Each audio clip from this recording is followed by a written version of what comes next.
नमस्कार, मैं हूं अमन कुमार और आप देख रहे हैं अमन स्टडी पॉइंट। दोस्तों, इस वीडियो में हम लेकर आए हैं यूपी टेट बाल विकास प्रैक्टिस सेट पेपर 2 यानी भाग दूसरा। इसके पहले हम भाग 1 करा चुके हैं, जिसमें हमने बाल विकास के महत्वपूर्ण 30 प्रश्नों का प्रैक्टिस कराया था। तो दोस्तों, इस वीडियो में हम पुनः बाल विकास के 30 और नए प्रश्नों को देखेंगे, यानी यह प्रैक्टिस सेट 2 है, भाग दूसरा है। वीडियो में पूरे अंत तक बने रहिएगा और वीडियो को अपने सभी ग्रुपों में शेयर कर दीजिएगा ताकि सभी लोग इस वीडियो का लाभ उठा सकें। तो चलिए शुरू करते हैं बिना किसी देरी के और देखते हैं अपने प्रश्न को। तो पहला प्रश्न है आपके स्क्रीन पर। विकास शुरू होता है उत्तर बाल्यावस्था से, प्रसव पूर्वावस्था से, शैशवावस्था से या फिर पूर्व बाल्यावस्था से। तो इस प्रश्न का राइट आंसर चला जाएगा ऑप्शन बी के साथ। बालक या शिशु का जो विकास है प्रसव पूर्वावस्था से, अर्थात माँ के गर्भ से ही स्टार्ट यानी प्रारंभ हो जाता है। अगला प्रश्न है, बहुबुद्धि सिद्धांत के अनुसार सभी प्रकार के पशुओं, खनिज और पेड़ पौधों को पहचानने की, वर्गीकृत करने की योग्यता डैश डैश कहलाती है। तार्किक गणितीय बुद्धि, प्राकृतिक बुद्धि, भाषिक बुद्धि या फिर स्थानिक बुद्धि। तो इस प्रश्न का राइट आंसर चला जाएगा ऑप्शन बी के साथ, यानी बहुबुद्धि सिद्धांत के अनुसार सभी प्रकार के पशुओं, खनिजों और पेड़ पौधों को पहचानने और वर्गीकृत करने की योग्यता को प्राकृतिक बुद्धि कहते हैं। अगला प्रश्न है, अधिकांश व्यक्तियों की बुद्धि औसत होती है, बहुत कम लोग प्रतिभा संपन्न होते हैं और बहुत कम व्यक्ति मंद बुद्धि के होते हैं। यह कथन डैश डैश के प्रतिस्थापित सिद्धांतों पर आधारित है, यानी यह जो बुद्धि है किस प्रकार के सिद्धांतों पर आधारित है यहाँ पे बताना है। अधिकांश व्यक्तियों की बुद्धि औसत होती है, बहुत कम लोग प्रतिभा संपन्न होते हैं और बहुत कम व्यक्ति मंद बुद्धि के होते हैं। तो ऑप्शन दिया गया है बुद्धि के जातीय विभिन्नताओं, बुद्धि के वितरण, बुद्धि की वृद्धि और लास्ट ऑप्शन है बुद्धि और लैंगिक विभिन्नताओं। तो इस प्रश्न का राइट आंसर चला जाएगा ऑप्शन नंबर बी के साथ। अधिकांश व्यक्तियों की बुद्धि औसत होती है, बहुत कम लोग प्रतिभा संपन्न होते हैं और बहुत कम व्यक्ति मंद बुद्धि के होते हैं। यह जो कथन है बुद्धि के वितरण के प्रतिस्थापित सिद्धांत पर आधारित है, यानी सभी लोगों की बुद्धि अलग अलग भिन्न होती है, यानी व्यक्तिगत भिन्नता पाई जाती है। अगला प्रश्न है, सहयोगी अधिगम में अधिक उम्र के प्रवीण विद्यार्थी छोटे और कम निपुण विद्यार्थियों की मदद करते हैं। इसमें गहन प्रतियोगिता होती है, उच्च नैतिक विकास होता है, समूहों में द्वंद्व होता है या फिर उच्च उपलब्धि और आत्मसम्मान विकसित होता है। तो इस प्रश्न का राइट आंसर चला जाएगा ऑप्शन नंबर डी के साथ। सहयोगी अधिगम में अधिक उम्र के प्रवीण विद्यार्थी छोटे और कम निपुण विद्यार्थियों की मदद करते हैं। इसमें जो है उच्च उपलब्धि और आत्मसम्मान विकसित होता है। अगला प्रश्न देखेंगे, जब पूर्व का अधिगम नई परिस्थितियों के सीखने को बिल्कुल प्रभावित नहीं करता है तो यह कहलाता है अधिगम का शून्य स्थानांतरण, अधिगम का निरपेक्ष स्थानांतरण, अधिगम का सकारात्मक स्थानांतरण या फिर अधिगम का नकारात्मक स्थानांतरण। तो साथ ही यहाँ पर बोला गया है कि बिल्कुल भी प्रभावित नहीं करता है, तो जब प्रभावित बिल्कुल नहीं करेगा तो हमारा शून्य अधिगम हो जाएगा, और अगर उसमें अगर नई परिस्थितियों से अगर सीखा जा रहा है तो सकारात्मक हो जाएगा, और अगर उसमें कमी आ रही है तो नकारात्मक हो जाएगा। तो इस प्रश्न का राइट आंसर चला जाएगा ऑप्शन नंबर ए के साथ, ऑप्शन ए सही हो जाएगा। अगला प्रश्न है, चिंतन अनिवार्य रूप से है एक संज्ञानात्मक गतिविधि, मनोगतिक प्रक्रिया, मनोवैज्ञानिक परिघटना या फिर भावात्मक व्यवहार।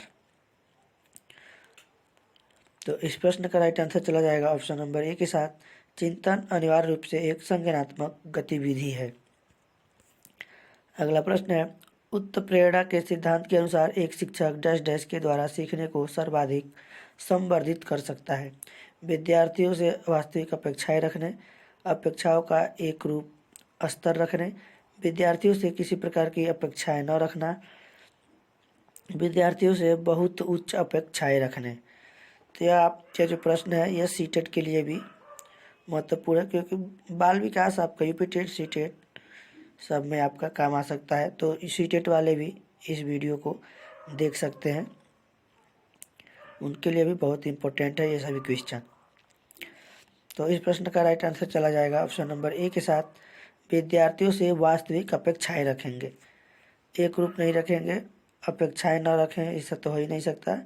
अब बहुत विद्यार्थियों से बहुत उच्च अपेक्षाएं भी नहीं रख सकते, क्योंकि प्राथमिक स्तर के बच्चे हैं, छोटे होते हैं, शैशवावस्था या बाल्यावस्था तक के बच्चे होते हैं। अगला प्रश्न देखेंगे तो राइट आंसर चला जाएगा ऑप्शन नंबर ए के साथ, एक शिक्षिका अपने शिक्षार्थियों की सदैव इस रूप में सहायता करती है कि वे एक विषय क्षेत्र से प्राप्त ज्ञान को दूसरे विषय क्षेत्र के ज्ञान के साथ जोड़ सके। इससे डैश डैश को बढ़ावा मिलता है।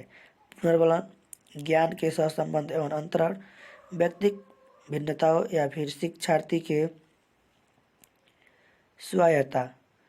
तो इस प्रश्न का राइट आंसर चला जाएगा ऑप्शन बी के साथ, एक शिक्षिका अपने शिक्षार्थियों की सदैव इस रूप से सहायता करती है कि वे एक विषय क्षेत्र से प्राप्त ज्ञान को जब दूसरे विषय क्षेत्रों में ज्ञान के साथ जोड़ते हैं, यानी यह ज्ञान के सहसंबंध यानी उससे संबंध स्थापित करते हैं और अंतरण करते हैं। अगला प्रश्न है, सृजनात्मकता मुख्य रूप से डैश डैश संबंधित है, मॉडलिंग, अनुकरण, अभिसारी चिंतन या फिर अपसारी चिंतन, या उसे कहते हैं बहुबुद्धि। तो इस प्रश्न का राइट आंसर चला जाएगा ऑप्शन नंबर डी के साथ, सृजनात्मक मुख्य रूप से अपसारी यानी बहुबुद्धि चिंतन से संबंधित है। अगला प्रश्न है, एक विद्यार्थी मेडिकल कॉलेज में दाखिला लेने के लिए कठिन परिश्रम करता है ताकि वह प्रवेश परीक्षा में उत्तीर्ण हो सके। यह विद्यार्थी डैश डैश रूप से अभिप्रेरित है, व्यक्तिक, अनुभाविक, आंतरिक या फिर बाह्य। तो इस प्रश्न का राइट आंसर चला जाएगा ऑप्शन नंबर सी के साथ, यानी वह आंतरिक रूप से यानी अपने आप से अंदर से जो है प्रेरित है, अभिप्रेरित है कि वह उस परीक्षा को पास करने के लिए कठिन परिश्रम कर रहा है, स्वयं प्रयास कर रहा है। अगला प्रश्न है, व्यवहार का करना पक्ष में आता है, सीखने के गतिक, सीखने के मनोवैज्ञानिक, सीखने के संज्ञानात्मक क्षेत्र या फिर सीखने के भावात्मक क्षेत्र। तो व्यवहार का करना जो है पक्ष है, ये सीखने के गतिक यानी कोग्निटिव क्षेत्र में आता है। अगला प्रश्न है, भाषा अवबोधन से संबंध विकार क्या है, चलघात, पठन वैकल्य, वाक संबंध या फिर भाषाघात। तो इस प्रश्न का राइट आंसर चला जाएगा ऑप्शन नंबर डी के साथ, भाषा अवबोधन जो है यानी बोलने में जो कठिनाई है, संबंध विकार है जो ये अफेजिया यानी भाषाघात कहलाती है। डिस्कैलकुलिया जो आपका होता है, इसको भी आप याद रखेंगे, डिस्कैलकुलिया वो गणना संबंधी होता है, गणना संबंधी जो भी विकार होता है या दोष होता है। डिस्ग्राफिया होता है, डिस्ग्राफिया जो होता है आपका लिखने संबंधी से होता है, एक बार सही से देख लेंगे, डिस्ग्राफिया, डिस्ग्राफिया आपका लिखने संबंधी होता है, डिस्कैलकुलिया होता है जो आपका गणितीय संबंधी होता है, इसको भी याद रखेंगे। अगला प्रश्न है, एक शिक्षिका अपने शिक्षार्थियों के लिए अनेक तरह की सामूहिक गतिविधियों में व्यस्त रखती है, जैसे समूह चर्चा, समूह परियोजनाएं, भूमिका निर्वाह आदि। यह सीखने के किस आयाम को उजागर करता है, सामाजिक गतिविधि के रूप में अधिगम, मनोरंजन द्वारा अधिगम, भाषा निर्देशित अधिगम या फिर प्रतियोगिता आधारित अधिगम। तो प्रश्न को एक बार पुनः देख लेंगे सही से, एक शिक्षिका अपने शिक्षार्थियों के लिए अनेक तरह की सामूहिक गतिविधियों में व्यस्त रखती है, जैसे समूह चर्चा, समूह परियोजनाएं, भूमिका निर्वाह आदि। यह सीखने के किस आयाम को उजागर करता है, सामाजिक गतिविधि के रूप में, मनोरंजन द्वारा अधिगम, भाषा निर्देशित अधिगम, प्रतियोगिता आधारित अधिगम। तो सबसे सटीक राइट आंसर चला जाएगा ऑप्शन ए के साथ, यह जो है समूह चर्चा, कहीं ना कहीं तरह तरह के बच्चे मिलते हैं, कई परिवेश के बच्चे वहाँ एक जगह इकट्ठे होते हैं विद्यालय में, तो और वो समूह परियोजनाएं भूमिका का निर्वाह करते हैं, तो यानी सामाजिक गतिविधि के रूप में जो अधिगम कराती है। अगला प्रश्न है, एक बाल केंद्रीय शिक्षा में बच्चे सामान्यतः सीखते हैं व्यक्तिगत और सामूहिक दोनों रूपों में, मुख्य रूप से शिक्षक से, व्यक्तिगत रूप से या फिर समूहों में। तो इस प्रश्न का राइट आंसर चला जाएगा ऑप्शन सी के साथ। बाल केंद्रीय शिक्षा कक्षा में बच्चे सामान्यतः व्यक्तिगत रूप से सीखते हैं। अगला प्रश्न है, पियाजे के अधिगम के संज्ञानात्मक सिद्धांत के अनुसार वह प्रक्रिया जिसके द्वारा संज्ञानात्मक संरचना को संशोधित किया जाता है डैश डैश कहलाती है। प्रत्यक्षण, समायोजन, समावेशन या फिर स्कीमा। तो पियाजे का जो प्रश्न कहीं भी आएगा, जहाँ भी आपको ऑप्शन में स्कीमा देखे तो आप फटाक से वहाँ पे स्कीमा लगा देंगे।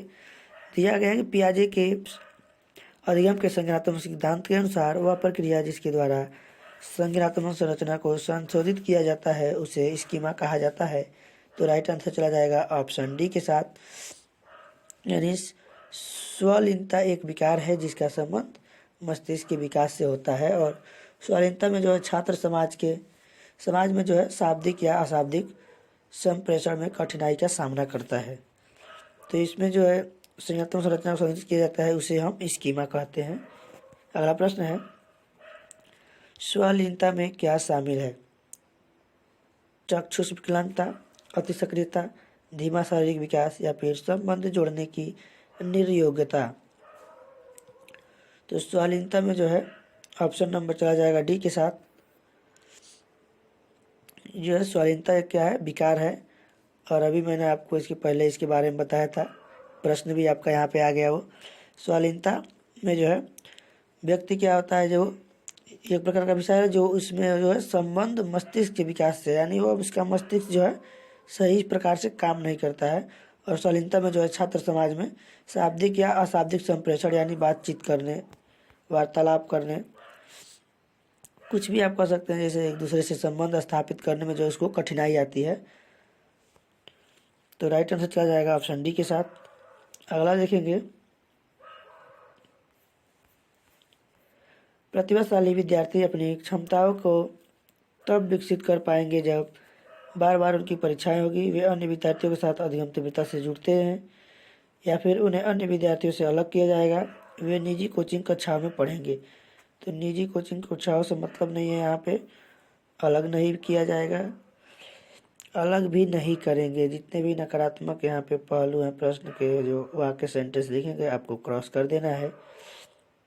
और भी ऑप्शन दे सकते हैं, बार बार उनकी परीक्षाएं होगी, यानी परीक्षाएं भी बार बार कराना उचित नहीं है, यानी वे अन्य विद्यार्थियों के साथ अधिगम तीव्रता से जुड़ते हैं, यानी बच्चे जो छोटे बच्चे जो है समाज से, परिवार से ज़्यादा सीखते हैं।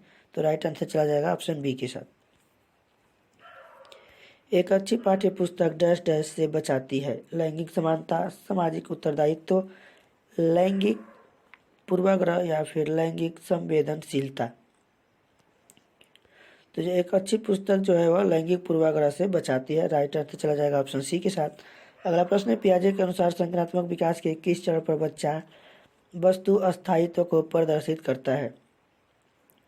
मूर्त संक्रियात्मक चरण, औपचारिक संक्रियात्मक चरण या फिर संवेदी प्रेरक चरण या पूर्व संक्रियात्मक चरण। तो पियाजे के अनुसार संज्ञानात्मक विकास के संवेदिक प्रेरक चरण में जो है बच्चा वस्तु अस्थायित्व को प्रदर्शित करता है। तो राइट आंसर चला जाएगा ऑप्शन सी के साथ। अगला प्रश्न है, व्यक्तिगत रूप से शिक्षार्थी एक दूसरे से भिन्न होते हैं। वृद्धि और विकास के सिद्धांत, विकास की दर, विकास के क्रम या फिर विकास के लिए सामान्य क्षमता। तो इस प्रश्न का राइट आंसर चला जाएगा ऑप्शन बी के साथ। व्यक्तिगत रूप से जो है विद्यार्थी एक दूसरे से भिन्न होते हैं क्योंकि ये विकास के दर से। अगला प्रश्न है, डैश डैश स्तर पर बालक अपनी वास्तविक योग्यताओं को पहचानना शुरू कर देता है और उनकी तुलना दूसरों के कौशलों से भी करने लगता है। विद्यालय से पूर्व, प्राथमिक विद्यालय, माध्यमिक विद्यालय या फिर मध्य वयस्कावस्था। राइट आंसर चला जाएगा ऑप्शन बी के साथ। प्राथमिक विद्यालय स्तर पर बालक अपनी वास्तविक योग्यताओं को पहचानना शुरू कर देता है और उनकी तुलना दूसरों के कौशलों से भी करने लगता है। अगला प्रश्न देखेंगे, कोहलबर्ग के अनुसार सही और गलत के प्रश्न के बारे में निर्णय लेने के लेने में शामिल चिंतन प्रक्रिया को कहा जाता है। कोहलबर्ग के अनुसार सही और गलत प्रश्न के बारे में निर्णय लेने में शामिल चिंतन प्रक्रिया को क्या कहा जाता है? सहयोग की नैतिकता, नैतिक तर्कड़ा, नैतिक यथार्थवाद या फिर नैतिक दुविधा। तो कोहलबर्ग के अनुसार सही और गलत प्रश्न के बारे में निर्णय लेने में शामिल चिंतन प्रक्रिया को जो है नैतिक यथार्थवाद कहा जाता है। यानी नैतिकता का जो सिद्धांत किसने दिया था? कोहलबर्ग ने दिया था। इसको भी आप याद रखेंगे। तो ऑप्शन चला जाएगा सी के साथ। अगला प्रश्न है, एक विद्यार्थी अपने समकक्ष व्यक्तियों के समूह के प्रति आक्रामक व्यवहार करता है और विद्यालय के मानदंडों को नहीं मानता। इस विद्यार्थी को डैश डैश में सहायता की आवश्यकता है। भावात्मक क्षेत्र, उच्च स्तरीय चिंतन कौशल, संज्ञानात्मक क्षेत्र या फिर मनोगत्यात्मक क्षेत्र। तो इस प्रश्न का राइट आंसर चला जाएगा ऑप्शन ए के साथ। जब भी कोई विद्यार्थी अपने समकक्ष व्यक्तियों के साथ उद्दंडता करता है, यानी उनके साथ अच्छे से संबंध स्थापित नहीं करता है और विद्यालय के मानदंडों को नहीं मानता, यानी उसका उल्लंघन करता है, तो ऐसे विद्यार्थी को जो है भावात्मक क्षेत्र में सहायता की आवश्यकता होती है। अगला प्रश्न देखेंगे, शिक्षकों को यह सलाह दी जाती है कि वे अपने शिक्षार्थियों को सामूहिक गतिविधियों में शामिल करें, क्योंकि सीखने को सुगम बनाने के अतिरिक्त ये डैश डैश में भी सहायता करती हैं। दुश्चिंता, समाजीकरण, मूल्य द्वंद या फिर आक्रामकता। तो राइट आंसर चला जाएगा ऑप्शन बी के साथ। यानी जब भी शिक्षार्थियों को सामूहिक गतिविधियों में शामिल करेंगे तो सीखने को सुगम बनाने के साथ साथ वो समाजीकरण को भी सीखेंगे, यानी उनके अंदर जो समाजीकरण भी आएगा। अगला प्रश्न देखेंगे, एक बालक की गतिविधियां उसकी वृद्धि के अनुसार डैश डैश हो जाती है। जटिल, आरामदायक, तनाव रहित या फिर दबाव युक्त। तो एक बालक की गतिविधियां जो है इसकी वृद्धि के अनुसार जो है जटिल हो जाती है। राइट आंसर चला जाएगा ऑप्शन ए के साथ। अगला प्रश्न देखेंगे, विकास एक कभी न खत्म होने वाली प्रक्रिया है, यह विचार किससे संबंधित है? एकीकृत का सिद्धांत, अंतःक्रिया का सिद्धांत, अंतर संबंधों का सिद्धांत, निरंतरता का सिद्धांत। तो यानी जो कभी खत्म न होने वाली प्रक्रिया यानी निरंतर चलने वाली प्रक्रिया है, तो विकास क्या है? एक निरंतर चलने वाली प्रक्रिया है। तो राइट आंसर चला जाएगा ऑप्शन डी के साथ, निरंतरता के सिद्धांत के साथ। अगला प्रश्न देखेंगे, बच्चों के बौद्धिक विकास के 4 भिन्न भिन्न चरणों की पहचान किसके द्वारा की गई है? स्किनर, पियाजे, कोहलबर्ग या फिर एरिक्सन। तो राइट आंसर चला जाएगा ऑप्शन बी के साथ। बच्चों के बौद्धिक विकास के 4 विभिन्न चरणों की पहचान जो है पियाजे के द्वारा की गई है, और इन्होंने 4 जो दिए थे उसमें पहला था संवेदीगामक, पूर्व संक्रियात्मक, मूर्त संक्रियात्मक, अमूर्त संक्रियात्मक और एक होता है अमूर्त संक्रियात्मक। यानी जन्म से 2 वर्ष होता है संवेदीगामक, उसके बाद 2 से 7 वर्ष होता है पूर्व संक्रियात्मक अवस्था, और उसके बाद से 7 से 11 या 12 वर्ष होता है उसका मूर्त संक्रियात्मक, और जिसे हम एक और होता है औपचारिक। मूर्त के बाद होता है औपचारिक अवस्था, जिसे हम किशोरावस्था के नाम से जानते हैं।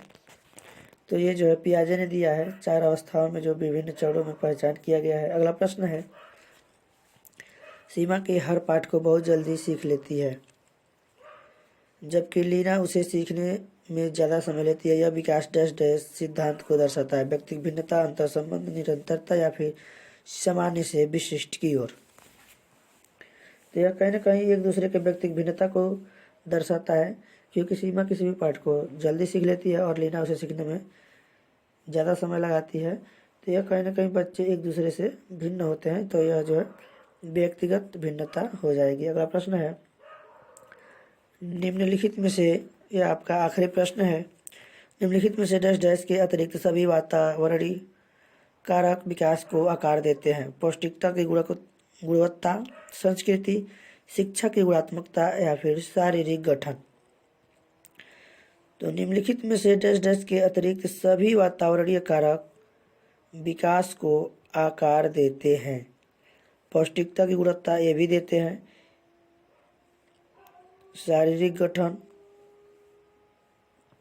पूछा गया है के अतिरिक्त, संस्कृति ये भी हो जाएगा। शिक्षा के गुणवत्ता यानी के अतिरिक्त पूछा गया है। क्वेश्चन को थोड़ा समझने में कठिनाई हो गई, आप भी इसमें उलझ सकते हैं जिस प्रकार हम उलझे।